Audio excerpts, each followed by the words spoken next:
হ্যাঁ, এখন বলো কার কি প্রশ্ন আছে?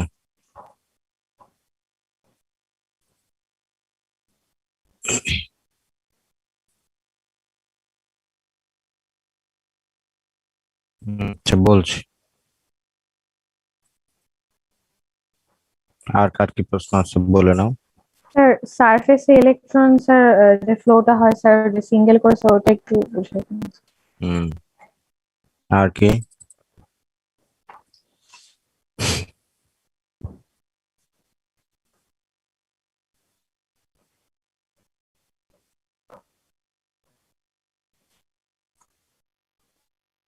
তোমাদের ব্যাচটা ভালো আছে, ভালো ভালো কোশ্চেন করো। আর কি বলো? আর যখন কোনো ইকুইপমেন্টের কানেকশনের সাথে আমরা আর্থিং করি, তো এখন যখন আমরা ফ্যান বা লাইট অন করতে যাই, সেক্ষেত্রে তো আর্থিং করা থাকে না সুইচের ভিতর, তো তখন আমাদের কারেন্ট লাগে না কেন? আচ্ছা, ভালো করে কোশ্চেন করেছো।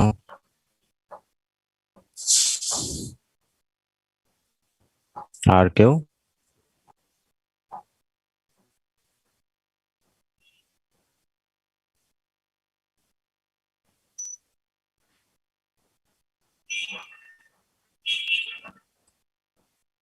আচ্ছা, আর্থিং আর গ্রাউন্ডিংটা একবার দেখে নাও আগে। আর্থিংটা কিভাবে হয় দেখো। আর্থিং এর ক্ষেত্রে তিনটা প্লাগ ব্যবহার হয়, আর সেই প্লাগটা ঢোকে হচ্ছে 3 পিন সকেটে। এটা হলো সেই 3 পিন সকেট। 3 পিন সকেটের পিছন দিকে কানেকশন এরকম। উপরের লাইনটা থাকে হচ্ছে 8, যেটা সবুজ, তার আলাদা কালার দিয়ে বোঝানো হয় সবুজ। ফেজ থাকে হচ্ছে লাল, আর নিউট্রাল থাকে হচ্ছে কালো, ওকে, বা নীল। রেড ফেজ, ব্লু আর ব্ল্যাক হচ্ছে নিউট্রাল, আর গ্রিন হচ্ছে গ্রাউন্ড। এইভাবেই দোকানেও কিনতে পাওয়া যায়। তো এটা অ্যাকচুয়ালি বাংলাদেশে যেটা কিনতে পাওয়া যায়, নিউট্রালটা কালো রঙের কিনতে পাওয়া যায়। এখন যেটা হয় যে এই যে এই ফেজ দিয়ে কারেন্ট আসছে, এটা ফেজ দিয়ে, আবার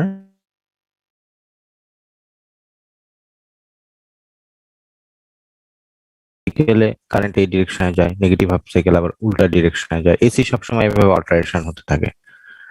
এক ফ্রিকোয়েন্সি 1 সেকেন্ডে 50 বার, 50 বার, 50 হার্স। 50 বার সে সামনের দিকে যায়, পিছনের দিকে আসে। 1 সেকেন্ডে না ফ্রিকোয়েন্সি মানে? জি স্যার। হ্যাঁ, তাইলে এইটা গেল ফেজ, নিউট্রাল আর আর্থের লাইন। এখন ইকুইপমেন্টে দেখো যে যখন এই বডিতে কারেন্ট এসে যায়, নানান কারণে এসে যেতে পারে। শর্ট সার্কিট হলে বেশিরভাগ ক্ষেত্রে আসে। এছাড়াও ভিতরে যদি কোনো ছোটখাটো ফল্ট হয়, কোনো জায়গায় যদি ইঁদুর কেটে দেয়, তেলাপোকা কেটে দেয়, সেখান থেকে যদি একটা লিকেজ কারেন্ট ফ্লো করে, বা আশপাশের বাতাসে যদি কিছু আয়োনাইজড হয়ে যায় ইলেকট্রনের ফ্লো এর কারণে, তো সেই আয়োনাইজেশন থেকে আবার বডিতে কন্ডাক্ট করতে পারে কিছু ভোল্টেজ। কন্ডাক্ট করে ভোল্টেজটা থেকে যায়। তো যখন মানুষ খালি পায়ে এটা টাচ করে, তখন তার পায়ের সাথে 0 ভোল্ট, আর এই হাতে আসে হায়ার ভোল্ট। তাহলে একটা ভোল্টেজ ডিফারেন্স তৈরি হয়, তখন কারেন্ট ফ্লো করে যায় এভাবে নিচের দিকে মানুষের বডিতে, তখন শক করে। এই কারণে ইকুইপমেন্টের বডির সাথে এবং কিছু কিছু পজিশনের সাথে যেসব জায়গায় ফল্ট অকার করতে পারে, সেগুলোর সাথে একটা শর্ট লাইন করা থাকে আর্থিং এ। কারেন্ট ওরকম ওগুলো হলে ইলেকট্রন সবসময় ফ্লো করে জিরো করে রাখে এটাকে। এই যে জিরো করে রাখলে এই যে ইলেকট্রন গুলো এদিক দিয়ে চলে যাচ্ছে, আর জিরো হয়ে থাকলে মানুষ টাচ করলে আর কিছু হয় না। প্রশ্ন হচ্ছে যে ফ্যান, লাইট এগুলোতে নাই কেন? ফ্যান, লাইট বেশিরভাগ ক্ষেত্রে ইন্ডাকটিভ লোডে থাকে বেশি।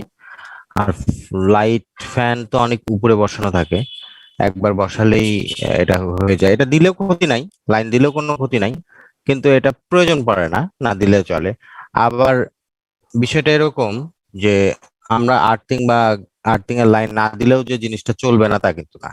একটা ফ্রিজ ধরো, একটা ওভেন ধরো, একটা ওয়াশিং মেশিন, এগুলো লাইন আমি যদি গ্রাউন্ড লাইন যদি কেটে দেই বা খুলে দেই তাও কিন্তু চলে, ফেজ আর নিউট্রাল থাকলে চলে। হ্যাঁ, কিন্তু আর্থিং থাকে না, আর্থিং থাকা ভালো। হ্যাঁ, আর্থিং লাইনটা দেওয়া ভালো, ফ্যান লাইটও দেওয়া যেতে পারে, দিলে ভালো, কারণ ফ্যান লাইট তো উপরে থাকে, মানুষ সবসময় হাত দেয় না। কিন্তু টেবিল ফ্যান খেয়াল করো, টেবিল ফ্যানে কিন্তু 3 পিন থাকে। হুম, অনেক টেবিল ফ্যানে 3 পিন থাকে। টেবিল ফ্যানে যেহেতু 3 পিন থাকে, এই জন্য তোমার ওই সিলিং ফ্যানেরটা হিসাব করা হয় না, কারণ সিলিং ফ্যান মানুষের উপরে বসানো থাকে। এই সিলিং ফ্যান উপরে বসানো থাকলে এই ফ্যানগুলো মানুষ টাচ করে না, এবং এই কারণে এই ফ্যানগুলো, ফ্যান বলো বা লাইট বলো, এগুলোতে গ্রাউন্ডের ওয়্যারটা থাকে না। ঠিক আছে। আচ্ছা, আর একটা প্রশ্ন হলো স্কিন ইফেক্ট কি?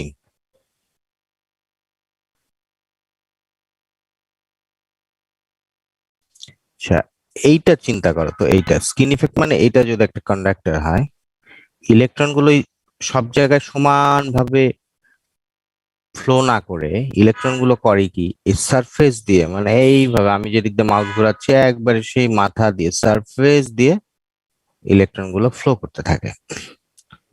এর ফলে হয় কি, যে এটাকে বলা হয় স্কিন ইফেক্ট। হ্যাঁ, তাহলে সবগুলো ইলেকট্রনের সারফেস দিয়ে ফ্লো করে। কিন্তু এইখানে কি হচ্ছে দেখো, এখানে এইটার সারফেস দিয়ে ফ্লো করছে, নিচেরটার সারফেস দিয়ে ফ্লো করছে, এইটার সারফেস দিয়ে ফ্লো করছে, এইটার আবার সারফেস দিয়ে ফ্লো করছে।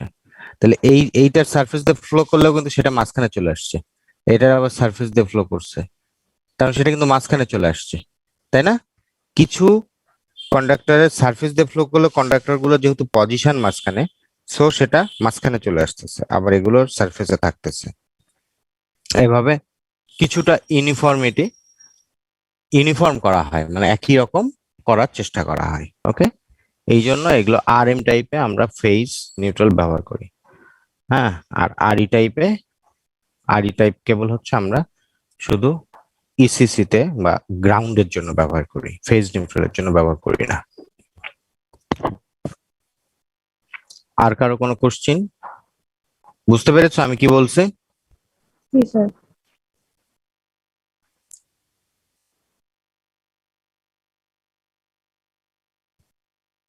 ওই যে বললাম স্কিন ইফেক্টটা অতটা ইফেক্ট করে না এটাতে, এটাতে স্কিন ইফেক্ট করে, আর এটাতে তো এমনি কারেন্ট কম ফ্লো করে। আর ই টাইপের তো বডিতে যতটুকু কারেন্ট আসে ওইটুকু, ওইটা তো খুব নেগলিজিবল। হ্যাঁ, সেই জন্য আর ই টাইপের আমরা এরকম ইউজ করি। এটার দাম কম, এটার দাম বেশি, এটাতে কন্ডাক্টর অনেক বেশি, ম্যানুফ্যাকচারিং প্রসেস একটু আলাদা। হ্যাঁ, এই জন্য গ্রাউন্ডের জন্য এটা ব্যবহার করলেই যথেষ্ট হয়। স্যার ট্রান্সমিশন লাইনগুলো তার স্যার ডিস্ট্রিবিউশন লাইনগুলো তার স্যার ডিফারেন্স তো এখানেও কি ডিফারেন্সটা ক্রিয়েট হয় স্যার, মাল্টি কোর বা সিঙ্গেল করে? ট্রান্সমিশন লাইনে তো সব মাল্টিকোর ইউজ করা হয়। ডিস্ট্রিবিউশন লাইনে বাসাবাড়ির ক্ষেত্রে সিঙ্গেল কোর ইউজ করা হয়, কিন্তু ট্রান্সমিশন লাইনে সব মাল্টিকোর দিয়ে আসে, 3টা ফেজ দিয়ে 3টা আসে। ওগুলো অনেক মোটা মোটা কেবল ইউজ করা হয়।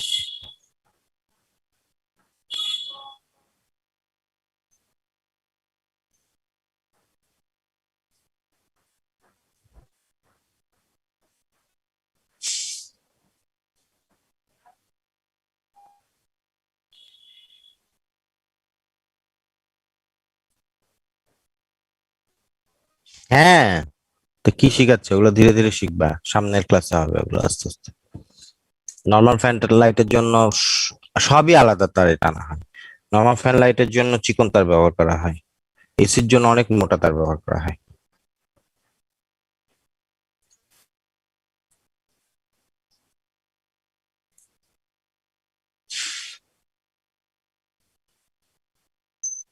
নিউট্রালটা কমন করে দেওয়া হয় খরচ কমানোর জন্য। হুম, খরচ কমানোর জন্য নিউট্রালকে কমন করে দেওয়া হয়।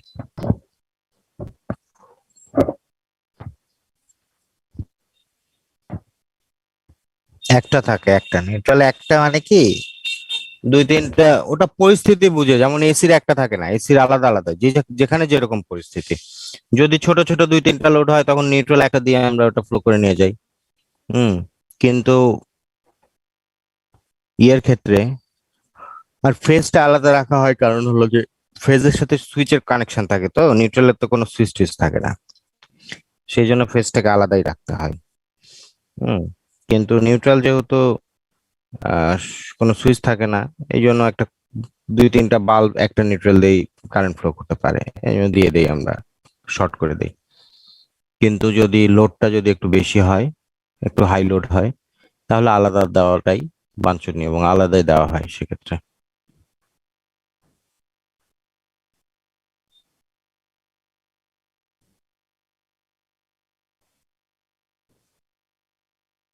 আর কি বলো?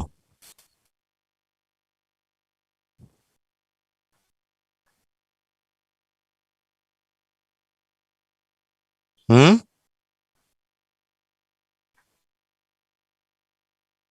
বোঝার বুদ্ধি নেই। গ্রাউন্ডে তো কোনো ইন্ডিকেটর নাই যে কারেন্ট ফ্লো করতেছে, সেটা আমরা দেখতে পাবো। তুমি তাহলে ইন্ডিকেটর দিয়ে দিও গ্রাউন্ডে একটা, তোমার বাসায় একটা ইন্ডিকেটর দিয়ে দিলে। হ্যাঁ, তুমি চাইলে দিতে পারো, কোনো সমস্যা নাই। গ্রাউন্ডে ইন্ডিকেটর দিলে ইন্ডিকেটর যখন জ্বলবে তখন বুঝবা যে হ্যাঁ, গ্রাউন্ডে কারেন্ট ফ্লো করছে। প্রয়োজন পড়ে না আননেসেসারি, কারণ সামান্য কারেন্ট ফ্লো করে, আর এগুলো ফল্ট হলে ফ্লো করবে, ফল্ট তো হয় না, ফল্ট হলে না ফ্লো করবে তোমার ইকুইপমেন্ট। আমার বাসায় তো আমি দেখি যে ওভেনের ভিতরে হাত দিলে মাঝে মাঝে ওভেনে একটু শর্ট লাগে। হ্যাঁ, ওভেনে কিন্তু আর কোনো কিছু, আর কোনো কিছু তো, হ্যাঁ ফ্রিজে, তাহলে হ্যাঁ ফ্রিজের ওখানে এছাড়া তো লাগে না। তো এইটুকু, এটাতে কতটুকু কারেন্ট যায়? খুব সামান্য। হম। খুব সামান্য কারেন্ট ফ্লো করে।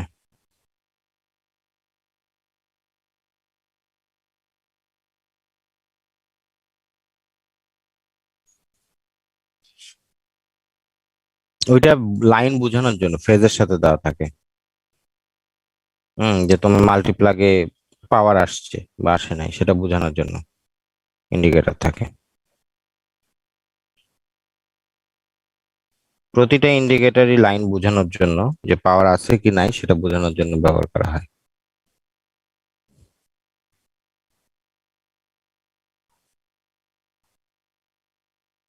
হুম।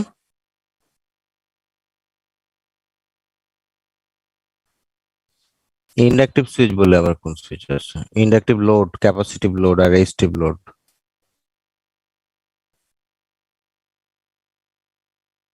হুম। এমসিবি মিনিয়েচার সার্কিট ব্রেকার, এগুলোকে এমসিবি বলে, মিনিয়েচার সার্কিট ব্রেকার। এদের কারেন্ট ক্যারিং ক্যাপাসিটি আছে, কোনো কারণে ফল্ট হলে সাথে সাথে ওরা নিজেরাই ট্রিপ করে, করে মানুষ, ইকুইপমেন্ট বাঁচায়, বিল্ডিংটা বাঁচায়, সবকিছু সেফ থাকে। মানে ফল্ট হয়ে যে বেশি কারেন্ট ফ্লো করে ক্ষতি করে ফেলবে, ক্ষতি করতেই দেয় না, আগেই সে অফ করে দেয়। মানে ওর কাজ, ওর মধ্যে দিয়ে বেশি কারেন্ট হিট হলে সাথে সাথে সে ওপেন, ওপেন হয়ে গেলে তো কারেন্ট ফ্লো করতে পারলো না।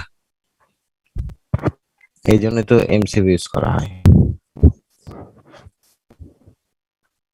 এর মধ্যে হয় মাঝে মাঝে এমসিবি নষ্ট হয়ে যায়, নষ্ট হয়ে ফল্ট করে, তখন ওই অনেকগুলো এমসিবি থাকে তো, ধরো যে রুমের এমসিবি নষ্ট হলে ফ্ল্যাটের এমসিবি ট্রিপ করে, ফ্ল্যাটেরটাও যদি কাজ না করে তাহলে নিচে যেটা এমসি, মেইন সার্কিট ব্রেকার, মানে মেইন ডিস্ট্রিবিউশন বোর্ড, এমডিবি তে যে এমসিবি থাকে সেটা ট্রিপ করে, না হলে কোনো ফিউজ ট্রিপ করে। একটা তো আর প্রোটেকশন থাকে না একটা বাসায়, চার পাঁচটা জায়গায় প্রোটেকশন থাকে। একটা কাজ না করলে বা নষ্ট হয়ে গেলে আরেকটা কাজ করে, এইরকম।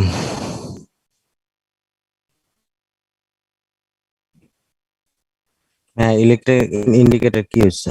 এই যে ইন্ডিকেটর, এটাকে ইন্ডিকেটর বলে।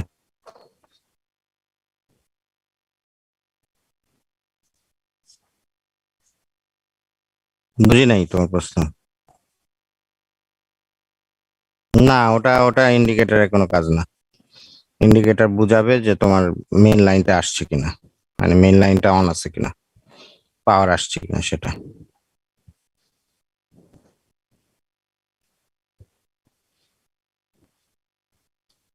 তো ঠিক আছে, তাহলে আর কারো কোনো কোশ্চিন নাই নাকি? হুম, রাহাত, রেদওয়ান, সিয়ার, তাহলে কি ক্লাস অফ করে দেবো? তো ঠিক আছে, নেক্সট ক্লাস পর্যন্ত তোমরা ভালো থাকো। অনেক লম্বা ক্লাস করছো, 11টা 20, 12টা 20 বেজে গেছে। একটু রেস্ট টেস্ট নাও, আবার একটার সময় ক্লাস আছে না?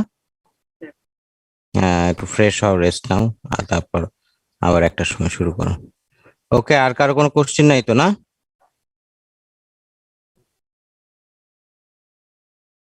আমার সাবজেক্টের পারফরমেন্স বলতে রিটেন পরীক্ষা হবেই মাত্র একটা, একদম ইয়াতে ফাইনালে সব দিয়ে দিয়েছি, দেখো ওই ড্রাইভে সব আছে, ডিটেলস আছে। হুম আর আর আর দুইটা ভাইবা নিব, একটা মিড টার্মে একটা ভাইবা নিব, আর একটা লাস্টে একটা ভাইবা নিব। ওই প্রতিদিন প্রতিদিন পারফরমেন্স নাই। হ্যাঁ, ঠিক আছে, ওকে।